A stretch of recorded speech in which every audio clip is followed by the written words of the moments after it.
네, 우리 기도하신 우리 집사님 감사드립니다. 제가 가서 기도를 좀 배워야 될 것 같습니다. 네. 오늘 말씀의 제목은 한 안전뱅이입니다.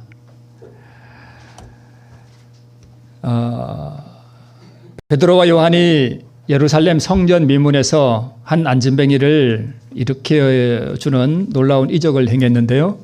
이 사건은 십자가 이후에, 그리고 예수님께서 승천하신 이후에, 그리고 다락방 성령 강림 이후에 베드로와 요한이 기도하러 성전에 올라가다가 일어난 사건입니다. 언제적 사건인지 이해하시겠죠? 네. 시간은 제9시 기도 시간에 베드로와 요한이 성전에 올라갈 때 이 사건이 있었는데요. 제9시는 오늘날 몇 시인가 하면 오후 3시입니다. 오후 3시는 예수님께서 십자가에서 운명하신 시간이 오후 3시고요. 저녁 양 잡는 제사 시간이 오후 3시였습니다. 이 시간에 유대인들이 기도하는 시간이었습니다. 올라가다가 한 안전뱅이를 만났는데요. 이 안전뱅이, 언제부터 안전뱅이였다고 성경이 소개하는가 하면 날 때부터 안전뱅이였습니다.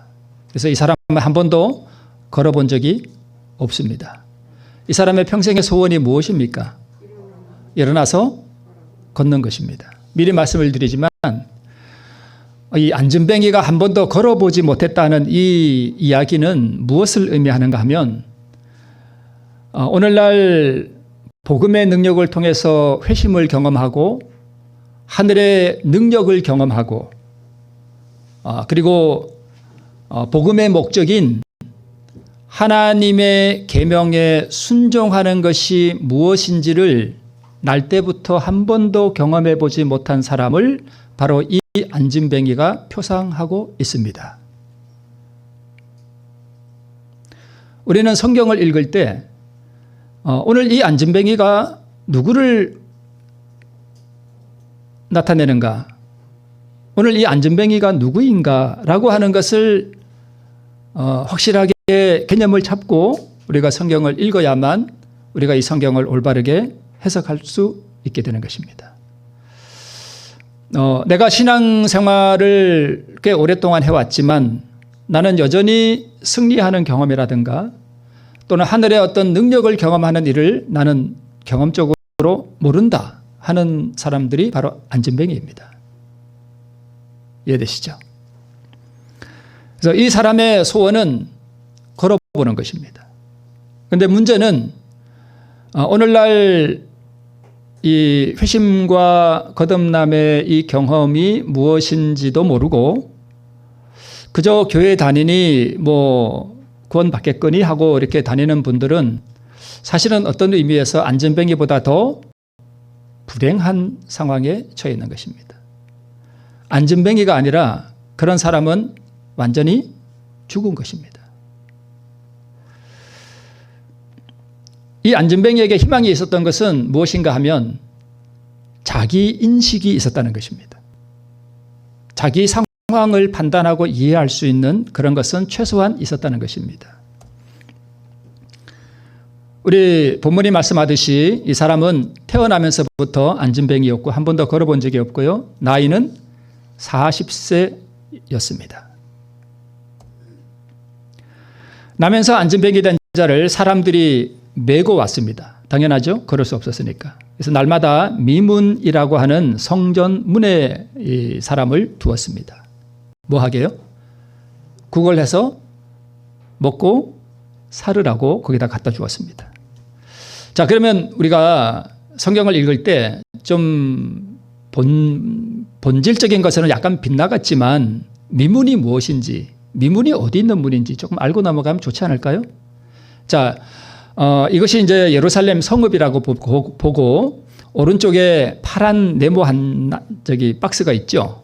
이 부분을 조금 확대한 그림을 보면 이렇습니다. 외부와 연결하는 문은 황금문이라고 해요. 다른 문이라고 하는 다른 이름도 있습니다만은, 자, 이렇게 보면 조금 전에 그 황금문 있죠. 그게 바로 여기 수산문이라고 하는 이 문이에요. 외부로부터 들어가는 문이고요. 그리고 이 문을 열고 들어가면 그 안에 저 넓은 이 큰 담벼락 안에가 이방인의 뜰이라고 해요. 이방인도 여기 들어갈 수 있어요. 그런데 이제 미문이 어디 있냐 하면 바로 이 성전으로 들어가는 저 문, 파란 저 문 있죠? 저게 바로 미문이에요. 저 미문은 이방인은 들어갈 수 없습니다. 그리고 저 미문을 열고 들어가면 여인의 뜰이라 그래서 여인들은, 유대 여인들은 들어갈 수 있습니다. 그리고 제단이라고 써져 있는 저 부분은 유대인 남자들만 들어갈 수 있습니다. 지금 여기 빨간 문 있죠? 이 문은 지금 이렇게 생겼습니다. 저기가 미문입니다. 황금문입니다. 성전이 있던 저 자리는 지금 다 무너지고 없고요. 회교 황금돔이 지금 그 성전이 있던 자리에 서 있습니다. 이해되시죠? 지금 미문은 없겠죠? 당연히 그렇죠? 네. 저 황금문은 지금 이렇게 막혀 있습니다. 네. 저 미문에 사람들이 이 안전뱅이를 데려다가 저 미문에다가 갖다 두었습니다. 기도하러 어디로 들어가죠? 성전 안으로 들어가죠. 그러면 성전 안으로 들어갈 때 양 잡는 시간, 이 기도 시간에 미문은 명당짜리였습니다. 왜냐하면 사람들이 예배하러 또 기도하러 그 성전 안에 들어갈 때 미문을 통과해 들어갈 거 아니에요. 그럼 하나님 앞에 기도할 때에 거지한테 동냥이라도 좀 해주고 들어가면 조금 못한 말로 기도발이 좀 설 거 아니에요. 그죠? 그러니까 이 미문이라는 자리는 아주 명당짜리예요. 기도하러 가는 사람들이 당연히 돈을 잘 주겠죠. 그리고 이 안전뱅이는 근래에 이 사람들에게 잘 알려진 사람이었습니다. 그런데 이 안전뱅이는 원래 예루살렘에 사는 사람이 아니었습니다. 왜 그러면 이 사람이 예루살렘에 왔을까요? 이 사람이 36이나 혹은 7쯤 되었을 때에 소문을 하나 듣습니다. 그게 무슨 소문인가 하면 이 사람은 어디서 온 사람인지를 잘 모릅니다. 근데 이 사람이 소문을 하나 들어요. 그 소문이 뭐냐 하면 예수라고 하는 사람이 있는데 이 사람이 죽은 사람도 살리고 소경의 눈을 뜨게 했다는 그런 소문을 이 안전뱅이가 듣습니다. 그때부터 이 안전뱅이에게는 무엇이 생겼을까요? 희망이 생겼습니다. 그것을 다른 말로는 소망이라고 그러고요. 또 다른 표현으로는요, 갈망이라고 합니다. 그게 생겼어요. 그 갈망이 구체적으로 무슨 갈망일까요? 예수를 만나고자 하는 갈망이었습니다. 자, 그러면 이 안전뱅이가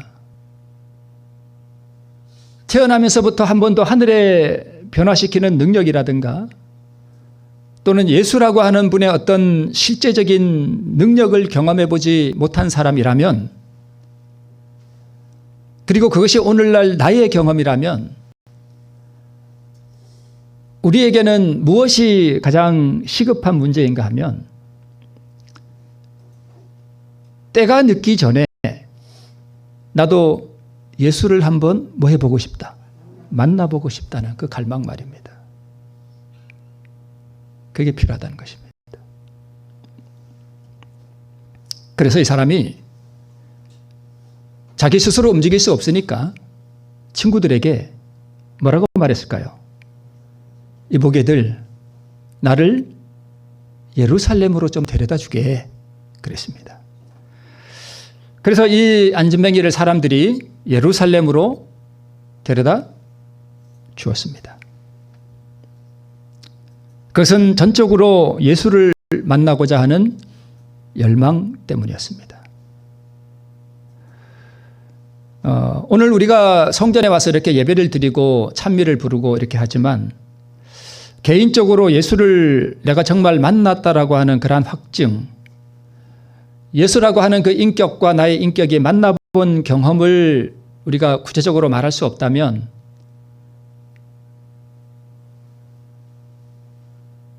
그런 신앙은 뭔가 문제가 있는 신앙이겠지요. 시편 42편 1절로 2절에 보면 하나님이여 사슴이 시냇물을 찾기에 갈급함같이 내 영혼이 주를 찾기에 갈급하니이다. 내 영혼이 하나님 곧 생존하시는 하나님을 갈망하나니 내가 어느 때에 나가서 하나님 앞에 배울고. 여러분, 내 가슴 속에서 나는 정말 하나님을 경험해 보고 싶다. 그분을 인격으로 만나서 경험해 보고 싶다라고 하는 그러한 갈망이 없다면 그 신앙이 바로 죽은 신앙이에요. 회심을 하고 성화의 경험을 살아가는 사람들은 반드시 하나님을 향한 갈망이 없을 수가 없습니다. 그분을 더 가까이 가서 만나보고 싶고 그분을 더 깊이 알고 싶고 그분 앞에 더 친밀하게 교제하고 싶은 그런 갈망이 반드시 있습니다. 그래서 이 사람이 이제 예루살렘에 왔습니다. 사람들에게 말했습니다. 내가 예수를 만나러 왔습니다. 하고 말을 했습니다. 그랬더니 사람들이 이렇게 대답했습니다. 이보게 예수라는 사람은 얼마 전에 죽었다네. 나사렛 이단의 괴수로 몰려 아주 잔인하게 처형을 당했다네. 라고 말해 주었습니다. 이 사람의 평생의 소원이고 가장 이 사람에게 삶의 희망을 주었던 그 갈망이 물거품이 되는 순간이었습니다. 그렇죠? 예수님 죽었대요. 그 예수라는 사람이 지금 예루살렘에 없다는 것입니다. 너무 늦은 거예요. 그죠? 너무 늦게 왔습니다. 오늘 이 사람은 그래도 방향성은 잘못된 게 아니죠. 예수를 만나고자 하는 열망 때문에 예루살렘에 오기는 왔지만 늦었습니다. 그러나 이 사람과는 다르게 헛일을 하다가 늦은 사람들이 꽤 많습니다. 그 축복을 회복하기에는 너무 늦었다. 이거는 안전뱅이 얘기가 아니라 에서 이야기입니다. 에서 아시죠? 그 장자권의 축복을 등한히 여기다가 그 축복을 회복하기에는 너무 늦었다. 이렇게 너무 늦었다는 말이 정언의 말씀에 꽤 많이 나옵니다. 또 하나는 그 고백이 자신에게 유익을 주기에는 너무 늦었다. 누구 얘기일까요? 아간 얘기입니다. 아간. 그죠? 아간. 자기 종족의 이 제비가 뽑히고 할 때 점점 자기에게 다가올 때 미리 죄를 고백하고 회개했더라면 됐을 텐데 자기에게까지 지목이 되도록 그는 자기 죄를 고백하지 않고 침묵하고 있었습니다. 그래서 죽임당했습니다. 만약에 그가 미리 회개했더라면 구원을 받았겠죠. 너무 늦게 회개했습니다. 다 때가 있는 것입니다. 사람들은 자기의 불신을 후회하으나 때는 너무 늦었다. 노아 홍수 때 사람들이 다 멸망받을 때 그 사람들 얘기예요. 창수가 나고 모든 아름다운 것들이 다 쓸려 나가는 것을 바라보면서 깊은 공포 가운데서 후회했지만 때는 너무 늦었습니다. 이것은 예수님께서 재림하시기 바로 직전에 온 세상 사람들이 복음을 거절하고 났을 때 드디어 세상이 재앙이 내릴 때 이 세상의 사람들이 외치는 말이 바로 너무 늦었다. 너무 늦었다입니다. 그대로 외칩니다. 마지막 때 수많은 사람들이 외치는 말이 뭐냐 하면 너무 늦었다. 너무 늦었다. 이게 얼마나 무서운 얘기인지 여러분 지금은 모르실 거예요. 영원히 때가 지나가고 난 다음에 외치는 이 너무 늦었다는 고백은 이 세상에서 가장 저는 무서운 말이라고 생각이 됩니다. 이게 가장 무서운 말이에요. 너무 늦었다. 돌이키기에는 영원히 늦어버린 거예요. 두 번 다시 기회가 없다는 이 공포, 이게 얼마나 무서울까요? 유다는 자기의 간청이 헛된 줄 알고 너무 늦었다 너무 늦었다고 부르시며 재판정에서 뛰쳐나왔다. 유다가 진짜 그렇게 외쳤습니다. 유다가 진짜 외쳤다니까요. 너무 늦었다. 너무 늦었다. 어제 우리 세종 예식에 대해서 말씀 나눴잖아요. 그때 예수님의 그 사랑하는 강권하는 그 능력을 느끼고 회개의 충동으로 떨렸다 그랬는데 그때만이라도 뭐 했더라면, 회개했더라면 자기 영혼을 구했을 텐데 유다는 그걸 알았던 거예요. 내가 그때 회개했더라면, 내가 그때 회개했더라면 이제는 때가 너무 늦었습니다. 그런데 다행스럽게도 이 안진뱅이는 사실은 늦은 게 아니었습니다. 여기 나오는 모든 사람들은 하나님의 말씀을 등한히 하고 그것을 경홀히 여기다가 때가 늦었지만 근본적으로 다른 것은 이 안진뱅이는 그게 아니죠. 예수님을 갈망했죠. 네. 그런 사람은 하나님께서 구원하셔요. 그렇죠? 구원하셔요. 그러면 제가 드린 이 말씀이 제가 지어낸 게 아니라 사도행적에 그렇게 나옵니다. 한번 읽어볼게요. 성령 강림 얼마 후 그리고 열렬한 기도의 시간을 보낸 직후 예배하러 성전에 올라가던 베드로와 요한은 미문에서 나면서부터 고통과 질환을 가지고 살아온 나이 40세의 한 안진뱅이를 보았다. 이 불행한 사람은 고침을 받고자 오랫동안 예수를 만나기를 소원하였다. 그러나 그는 거의 가망이 없었고 또 위대하신 의원이 활동하시는 곳에서 멀리 떨어져 있었다. 마침내 그의 호소로 친구들이 그를 성전문으로 데려다 주었지만 그곳에 도착했을 때 그는 그의 소망의 중심이었던 그분이 잔인하게 처형당하셨다는 사실을 알게 되었다. 그의 실망은 그가 얼마나 오랫동안 예수에게 고침을 받고자 열렬히 고대했는지를 아는 사람들의 동정을 불러일으켰고 날마다 그들은 그를 성전으로 데려다 주었다. 그리하여 지나가는 사람들이 그를 불쌍히 여겨 그의 궁핍함을 채워줄 돈을 낼 수 있도록 하였다. 베드로와 요한이 지나갈 때에 그는 동냥을 하였다. 제자들은 그를 불쌍히 여겼다. 그리고 그는 고침을 받았습니다. 오늘 두 가지를 좀 말씀드리고 싶습니다. 하나는 예수를 향한 갈망, 그리고 내게 있는 것. 이 두 가지 좀 말씀을 간단하게 드리고 마치겠습니다.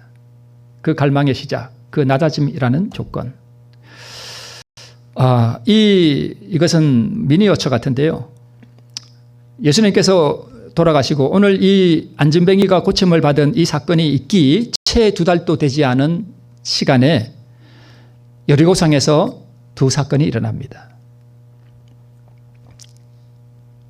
소경 바디메오와 삭개오가 구원을 받습니다. 안진뱅이 말고요. 2달 좀 전에 여리고성에서 바디메오와 삭개오가 구원을 받습니다. 바디메오와 삭개오는 둘 다 여리고에 사는 사람이에요. 바디메오는 뭐였고요? 거지였고요. 삭개오는요? 부자였습니다. 바디메오는 소경이었고요. 삭개오는요? 정상적인 사람이었습니다. 그런데 또 공통점이 있어요. 바디메오는 소외된 영혼이었고요.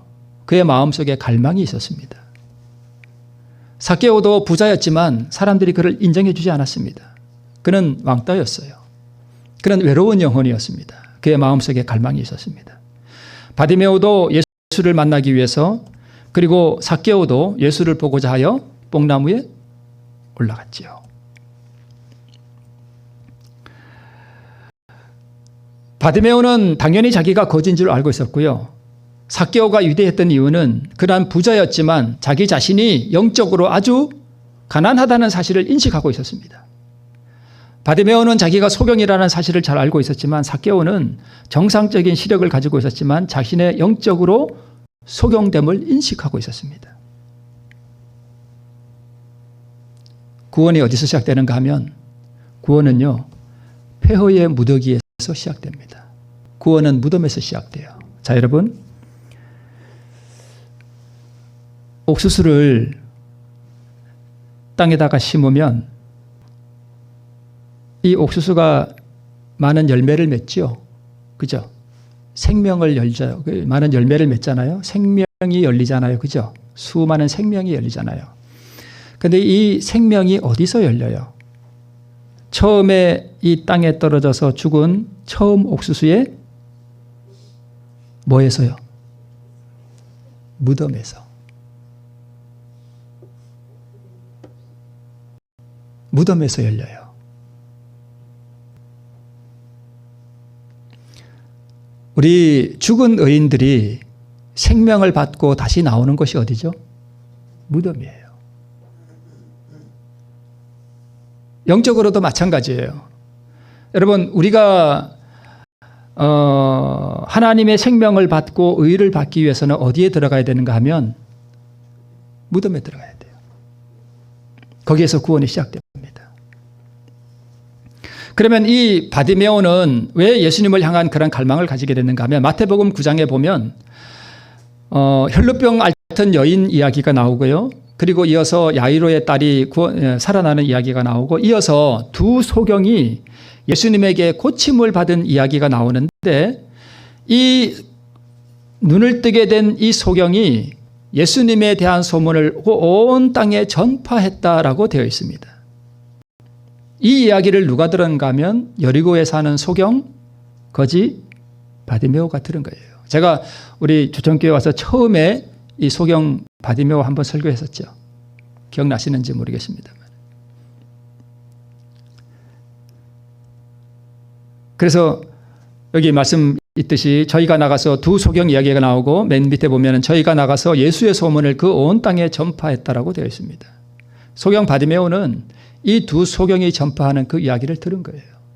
그러고 나서 이 바디메오의 마음속에 또 갈망이 일어났는데 그것은 나도 예수를 만나고 싶다는 갈망이었습니다. 그래서 여리고에 사는 소경 바디메오는요. 1년 내지 적어도 2년 동안 그는 매일 사람들이 많이 다니는 저작거리에 나가서 앉아서 기다렸습니다. 누구를요? 예수님이 지나가길 기다렸습니다. 그는 앞이 보이지 않습니다. 그렇죠? 뭘로 파악을 할까요? 소리로. 여러분 한번 상상해 보세요. 앞이 보이지 않습니다. 예수를 만나야 되는데 봐야 예수를 만날 거 아니에요. 그럼 어떻게 해야 돼요? 시장 바닥에 나가서 사람들 많이 다니는 곳에 앉아서 뭐에 집중해요? 소리에 집중해요. 그래서 어느 날 사람들이 오 하고 뭐냐 시끄러우면 이 바디메오가 어떻게 했을까요? 그거 누구요? 누가 지나갔냐고 옆에 사람이 물었을 거 아니에요. 그죠? 그렇게 이 바디메오는요, 1년 내지 2년 동안 매일 눈이 오나 비가 오나 맑으나 더우나 추우나 그 거리에 나가서 예수를 기다렸습니다. 예수님을 기다렸어요.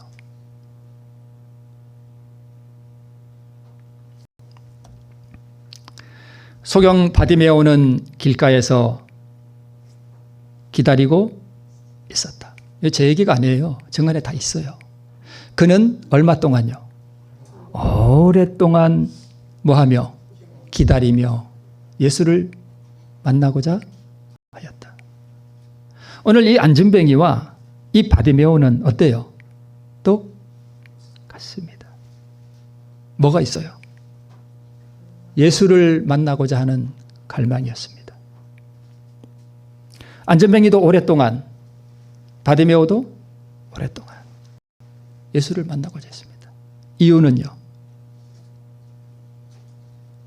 고침받고 싶었습니다. 교회는 다니지만 내 삶이 이게 아니다라고 싶은 그러한 사람들이 갈망을 갖게 됩니다. 저는 좀 여러분들에게 말씀드리고 싶어요. 여러분 만족하지 마십시오.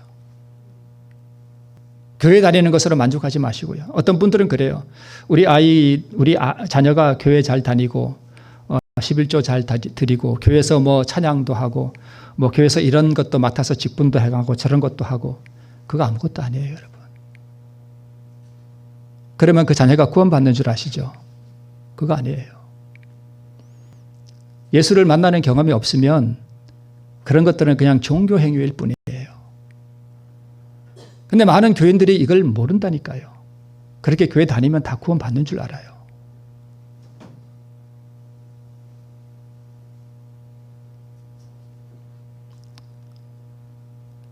내가 교회는 다니는데 예수라고 하는 분을 인격적으로 만나고 싶고, 그분을 혹은 만났고, 그분을 더 깊이 만나고 싶고, 그분을 더 깊이 알고 싶고, 그분에 대해서 참 더 많이 알고 싶고, 그분을 더 인격적으로 만나고 싶고, 그분의 사랑을 더 깊이 경험하고 싶은 갈망이 없는 사람은요,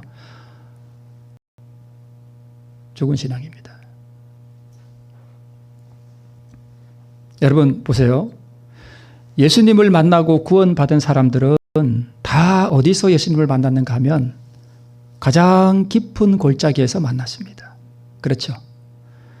하나밖에 없는 아들이 죽었어. 모든 것이 다 무너진 과부. 자기 가장 사랑하는 딸이 죽었어요. 나는 문둥이에요. 사회로부터 완전히 격리됐어요. 더 이상 삶에 소망이 없어요. 나는 소경이고 거지예요. 나는 인생에 아무 의미가 없어요. 나는 차라리 죽는 게 더 나아요. 나는 날 때부터 안진뱅이에요. 나의 인생에 소망이 없어요. 그냥 빌어먹는 인생일 뿐이에요. 나는 병이 들었는데 가지고 있는 재산을 병원에 다 갖다 줬어요. 그래도 병이 안 나아요. 내게 남은 것은 이제 죽음의 선고뿐이에요. 나는 이제 얼마 있으면 죽어요. 12년 동안 저는 혈루병을 앓았어요. 구원받은 사람들이 다 어떤 사람들이에요? 다 그런 사람들이에요. 왜 그런 사람들이 구원을 받을까요? 마음에 뭐가 생길까요? 갈망이 생겨요. 뭐 받고 싶은 갈망? 구원받고 싶은 갈망이 생기는 거예요. 그래서 하나님께서는 때로는 우리에게 고난을 허락하시는 이유가 우리로 하여금 그 막다른 골목으로 우리를 몰아넣어서 우리로 하여금 주님의 필요를 느끼게 하기 위해서 그렇게 하셔요. 여러분, 진리의 지식보다 더 중요한 것은 예수님을 인격적으로 만나는 거예요. 저는 이렇게 예수님을 만나봤습니다. 저는 이렇게 예수님의 인격을 만나봤고 그분의 사랑에 내가 깊이 침잠해 봤습니다. 라고 말할 수 있어야 돼요. 설교를 많이 듣고 뭐 진리가 이렇고 저렇고 하는 그러한 지식도 물론 중요하지만 그 지식 위에 우리 하나님을 인격적으로 만나야 됩니다. 자, 소경 거지 바디메오가 길가에 앉았다가 예수님이 지나간다는 소리를 듣고 그가 더욱 심히 소리질러 가로되라고 되어 있습니다. 이것은 그가 얼마나 예수님을 오랫동안 기다렸는지에 대한 하나의 표현입니다. 그래서 오늘날 많은 교인들의 문제는 자기 인식의 결여예요. 그래서 필요를 느끼지 못합니다. 내가 어떤 상태에 있는지에 대한 정확한 인식이 부족하기 때문에 내게 무엇이 필요한지를 몰라요. 자기에게 무엇이 부족한 줄을 몰라요. 그래서 하나님 앞에 구하는 것이 아무것도 없어요. 그래서 늘 교회는 다니지만 빈손으로 왔다가 빈손으로 돌아가요. 부족을 인식한 모든 사람들에게 그리스도께서는 무한한 도움을 가지고 오셨다. 그러나 바리새인들은 그들의 부족을 고백하려고 하지 않았으며 그리스도께 나오기를 거절하였다.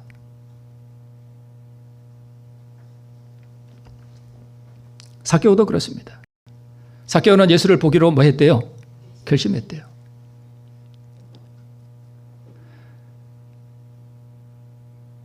그러니까 자기 삶에 하나님의 어떤 능력,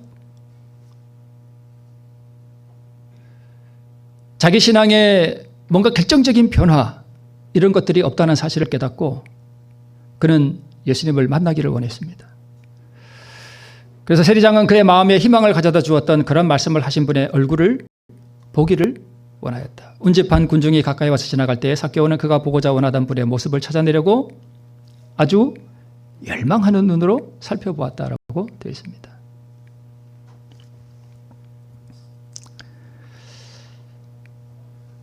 오늘 우리 기도하신 집사님,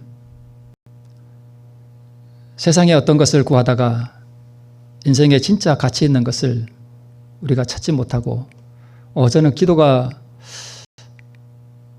저도 그런 기도가 잘 안 나오는데 우리 집사님 어떻게 그런 기도를 하셨는지 제가 너무 감동을 받았습니다. 이 갈망은 내가 만들어낼 수 있을까요? 아니요. 성령께서 역사하셔야 이 갈망이 생겨요.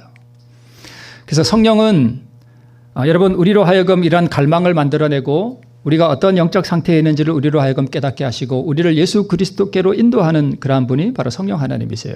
그래서 성령 하나님을 여러분 구하시기 바랍니다. 그분의 효과적인 역사가 없으면 우리는 아무것도 할 수 없습니다. 오늘 나의 소망의 중심이 그리스도인가? 교회 잘 다니고 조석으로 예배를 드리고 그리고 가끔 기도하고 헌금도 잘 드리고 말씀도 보는데 저는 이만하면 되지 않았나요? 물론 이런 것 위에 예수라는 분의 인격을 향한 갈망이 없다면 사랑하는 연인들이 서로 교통하듯이 그분과의 인격적이고 실제적인 교제가 없다면 그 신앙은 헛것입니다.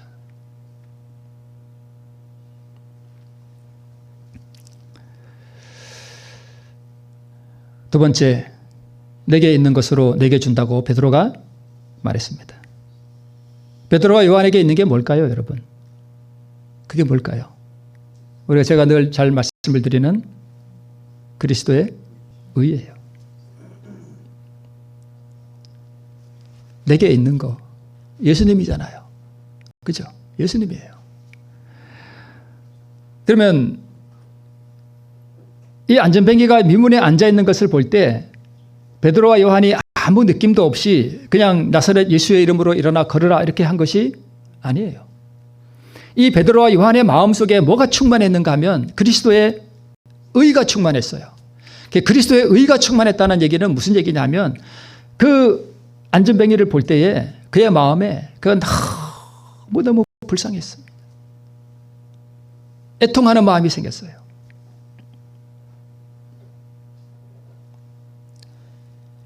여러분, 애통하는 게 뭔지 혹시 아세요? 애통하는 게 뭐냐 하면 그런 거예요. 한 몇 개월 전에 제가 안식일 오후에 제 거실에서 이제 창밖을 내다보면서 제가 이런 얘기를 해야 되나 안 해야 되나 모르겠습니다. 창밖을 내다보면서 이렇게 제가 찬미를 했습니다. 무슨 찬미를 했냐면 언제 한번 말씀드린 것 같은데 아버지 아버지 나를 구하신 아버지 감사합니다 감사합니다 영광 받아 주옵소서. 나를 구하신 아버지 나를 구원하신 아버지 얼마나 감사한지 그 찬양을 부르면서 그 아버지의 놀라운 은혜를 이렇게 묵상하고 있는데 갑자기 제 마음 가운데 애통함이 밀려왔습니다. 애통함. 근데 누구를 향한 애통함이었는가 하면 제가 선택한 건 아닌데 저희 큰딸이 있죠. 가끔 와서 피아노 치는 애. 그 아이 하나를 향한 애통함이 밀려왔습니다. 그 한 아이의 그 영혼을 향한 애통함이었어요. 나를 향해서 애통하는 게 아니에요. 다른 사람을 향한 애통함이었습니다. 제가 저도 모르게 이렇게 막 부르짖음이 나와요. 아버지, 아버지, 이 아이를 어떻게 합니까? 이 한 영혼을 아버지 어떻게 합니까? 이 애통함이 와가지고 제가 막 이렇게 울었습니다. 아버지, 이 아이를 어떻게 합니까? 그 집사람이 거실에 주방에 있다가 뭔 일이 났는가 하고 문을 탁 열고 저를 놀라고 쳐다보고 있었습니다.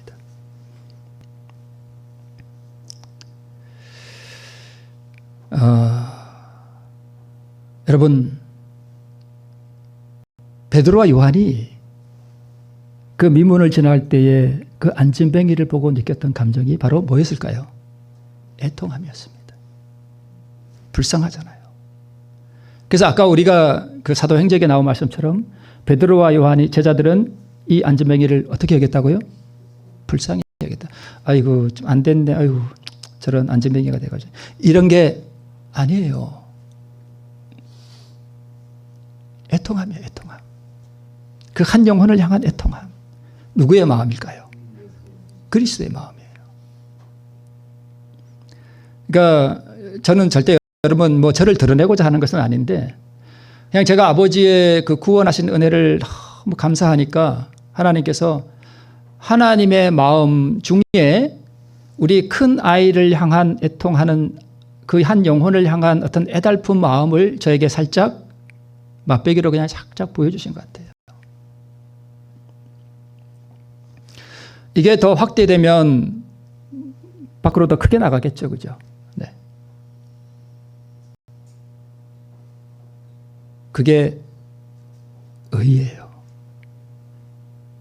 그것을 의라고 합니다.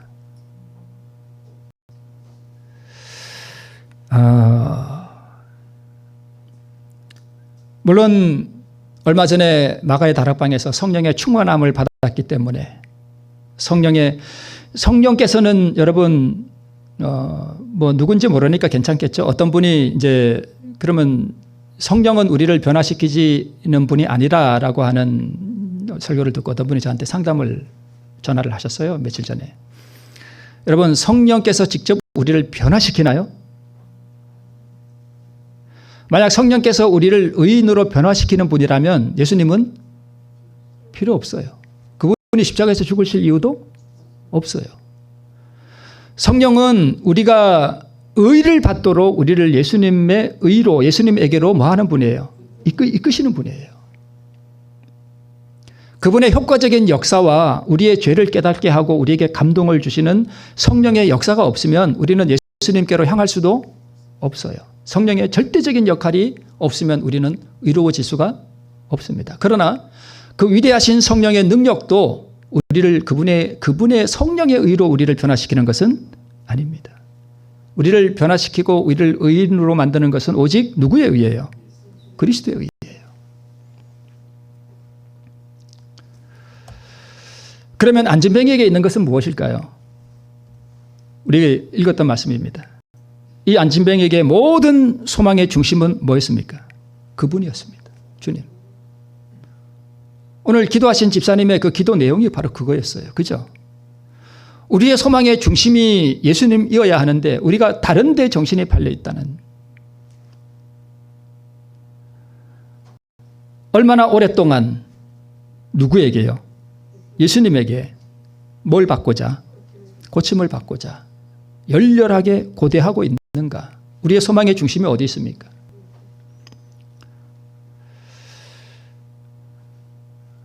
만약 우리가 이 안진뱅이와 같은 이러한 소망의 중심을 예수님에게 두고 오랫동안 열렬히 주님 앞에 내 삶을 변화시키기를 간절하게 바란다면 우리가 농사해서 돈 버는 거 아니면 그 외의 사소한 삶의 문제들은 다 배설물이 되는 것입니다. 배설물. 그런 사람들이 구원받습니다.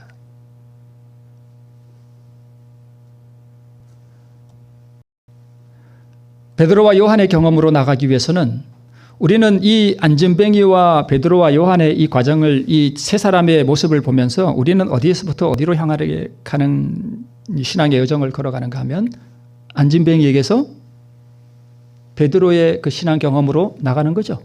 그죠? 네, 그 경험이에요. 그럼 우리가 베드로와 요한의 그 그리스도의 의로 충만하고 성령으로 충만한 그러한 경험으로 나가기 위해서는 우리가 먼저 어느 자리로 나가야 되는가 하면 안진뱅이에게로 나가야 되는 것입니다. 성령과 그리스도의 의는 충분히 준비되어 있습니다. 그러나 뭐가 부족한가 하면 문제는 그것을 받고자 하는 열망하는 눈이 없다는 것입니다. 우리 일주일간의 삶을 가만히 되돌아보면 나는 과연 무엇을 쫓아서 사는가? 그리스도의 의를 더 충만히 받고 그분을 더 깊이 알고자 하는 열망으로 살아가는가? 아니면 다른 데 내 마음이 온통 가 있는가 하는 것을 보면 우리가 무엇을 바라고 살아가고 있는가 하는 것을 우리가 볼 수 있게 되는 것입니다. 여러분, 이스라엘 백성들이 뭘로 망했는가 하면 지식으로 망했습니다. 이스라엘 백성들이 뭘로 망했는가 하면 직분으로 망했고요. 연륜으로 망했고 진리로 망했습니다. 행함으로 망했고요. 이스라엘 백성들은 믿음으로 망했습니다. 어떻게 진리로 망하나요?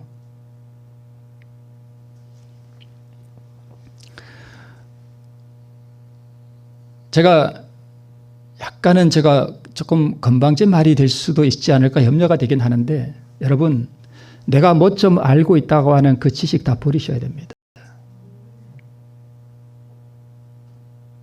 나는 뭐 좀 우리 교회에서 진리를 좀 알고 있어. 다 버리셔야 돼요. 직분이 우리를 구원하는 거 아니고요. 내가 신앙을 몇십 년 했다는 연륜으로 구원받는 것도 아니고요. 저는 어떤 분이 장로 받는다 그러면 집사님 장로 받지 마세요. 그럽니다. 우리 장로님들, 여기 우리 주천교회 장로님들 두고 하시는 말씀은 절대 아니고요. 그냥 집사로 계세요.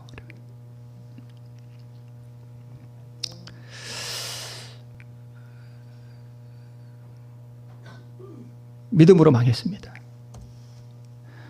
자, 여러분, 시대소망에 있는 말씀 한번 보실게요. 사람이 온전한 의미에서 그리스도를 믿는 자가 될 수 있기 전에 자아를 비우지 않으면 안 된다.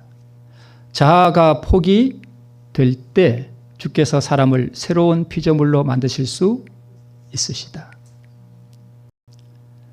사람이 온전한 의미에서 믿는 자, 즉 믿음을 가진 자가 될 수 있기 전에 반드시 우리가 통과해야 할 관문이 뭐냐 하면 뭘 비워야 된다고요? 자아를 비워야 돼요. 그러니까 제가 지지난 주인가요? 2개의 순종에 대해서 제가 말씀을 드렸죠.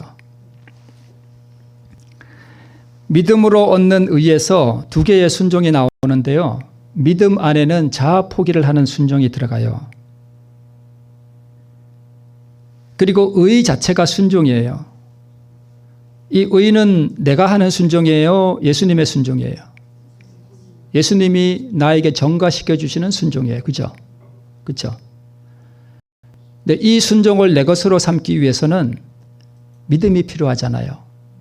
근데 이 믿음이 그냥 믿음이 아니라 자아를 포기하는 믿음이에요. 자아를 포기한다는 얘기는 자아를 포기하는 행함, 순종이 있어야 된다는 거예요. 그러니까 자아 포기가 곧 뭐예요? 순종이에요. 이 순종은 나를 의롭게 하는 공로가 없어요. 그렇죠? 내가 알고 있는 지식 다 버리고요. 성경과 증언의 말씀이 무엇을 말하는가를 겸손하게 받아야 됩니다. 만약 내가 예수를 믿는다라고 하면서 오늘날 교회를 다니지만 자아를 포기하는 게 무엇인지를 경험적으로 배우고 경험해 보지 못한 사람은 온전한 의미에서 믿는 자가 아닙니다.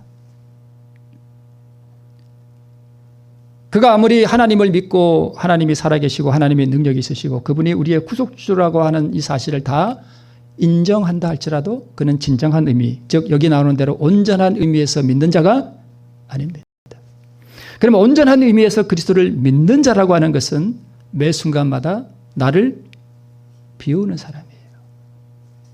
그 사람이 믿는 사람입니다. 그러면 그런 사람들을 하나님께서 새로운 피조물로 만드시는 것입니다. 내가 무언가 알고 있다는 생각도 버려야 하고 나의 행함도 다 버려야 하고 나의 신앙 연륜도 버려야 하고 진리를 가졌다는 헛된 자부심도 다 버려야 하는 것입니다. 곧 나사렛 예수의 이름으로 걸으라고 말씀하셨는데요. 베드로가 나사렛 예수의 이름으로 일어나 걸으라는 말이 무슨 말일까요? 왜 예수의 이름일까요? 내가 나의 모든 선한 형상을 내 앞으로 지나가게 하고 여호와의 이름을 내 앞에 반포하리라고 하나님께서 모세에게 말씀하셨습니다. 여호와의 이름 앞에 뭐가 있는, 이름 안에 뭐가 있는가 하면 그분의 자비롭고 은혜롭고 노하기를 더디하고 인자와 진실이 많은 하나님의 성품이 그 이름 안에 들어 있습니다. 그러면 그 이름 자체가 뭐예요? 그리스도의 의예요.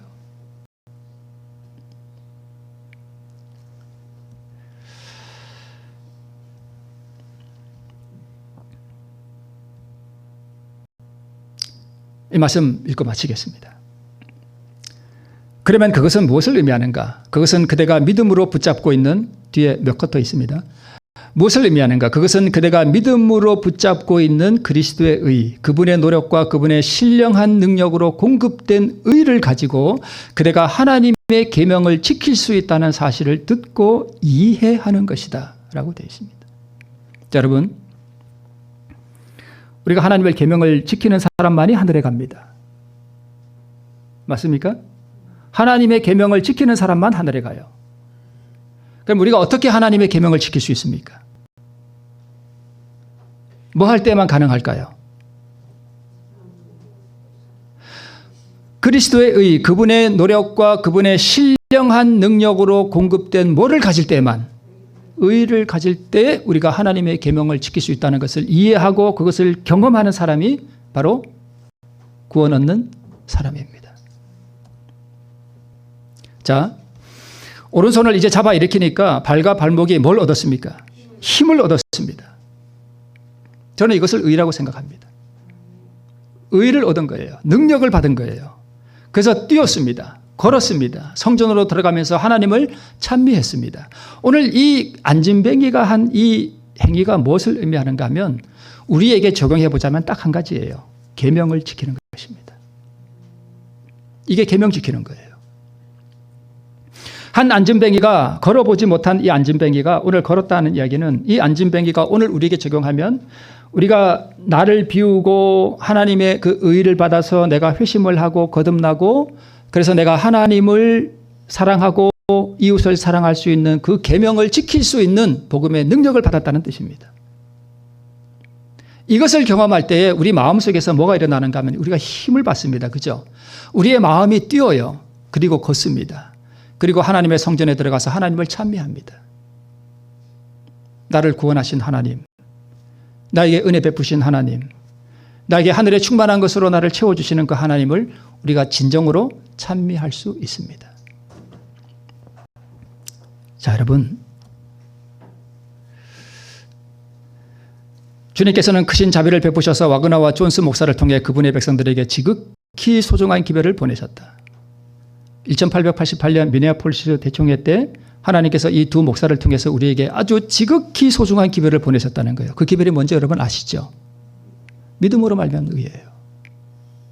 이 기별은 들림을 받으신 구주고 온 세상의 죄들을 위한 희생 제물에 관한 소식을 세상을 향해 더욱 분명하게 드러낼 것이다. 이것은 보증물을, 즉 예수님을 믿음으로 말미암는 칭의를 제시했는데 이것은 하나님의 모든 계명에 대한 뭘로 나타난대요?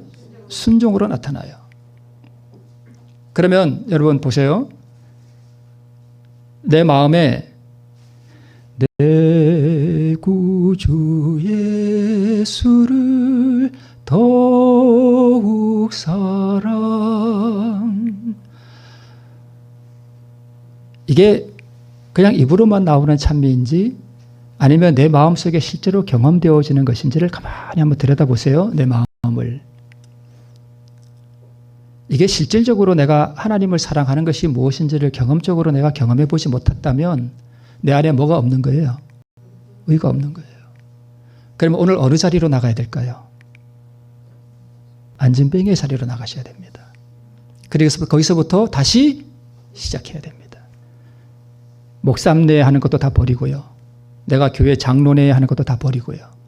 내가 신앙을 50년 했네 이것도 다 버리시고요. 내가 뭐 좀 아네 하는 것도 다 버리셔야 됩니다. 안진뱅이 자리로 나가셔야 됩니다. 다시 시작하셔야 돼요.